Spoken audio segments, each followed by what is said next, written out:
আসসালামু আলাইকুম। আপনারা সবাই কেমন আছেন? আমি তো আলহামদুলিল্লাহ ভালো আছি। জানেন আমি কোথায় গিয়েছি?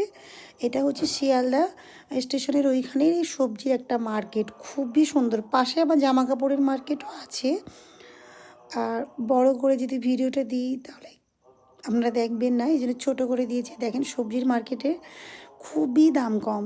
আর এত ভিড় ছিল মানে তখন মানে যখন আমরা মার্কেটের ওখানে ছিলাম তখন প্রায় রাত ৮টা ৮:৩০ বাজে। মানে এত কেনাকাটা করছিল। আর বলবেন সবাই এই যে একটা সাদা মতন ফুল বিক্রি হচ্ছে, কত মানুষ কিনছে। আর ওই ফুলটা ভাজি করে নাকি খেতে হয়। আর এইখান থেকে আমরা যাচ্ছি হচ্ছে মুর্শিদাবাদ। এই জন্য আমরা এখান থেকে একটা পানির পট নিয়েছিলাম। আর তারপরে এটা হচ্ছে শিয়ালদা স্টেশনের ভিতরে মানে মানে বাইরে, মানে টিকিট কাউন্টারের ওইদিকে যেতে হবে। আর বাইরে দেখুন এত ভিড়।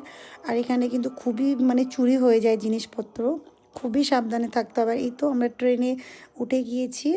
আর আমাদের ট্রেন ছিল রাত 11:30টার সময়। আর এই তো বসে আছি ট্রেনের মধ্যে। আর ট্রেন খুব জোরে জোরে যাচ্ছিলো, আমার তো ভয়ও লাগছিল।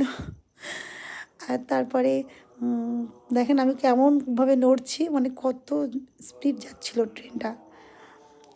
তারপরে বসে আছি তারপরে চলে এসেছি মুর্শিদাবাদের বেলডাঙাতে। এই তো বেলডাঙায় নেমে গিয়েছি। আর নেমে এখানে একটু ভিডিও করলাম। আর আল্লাহ হাফেজ, সবাই ভালো থাকবেন। আর ভিডিওটা কেমন হয়েছে জানাবেন।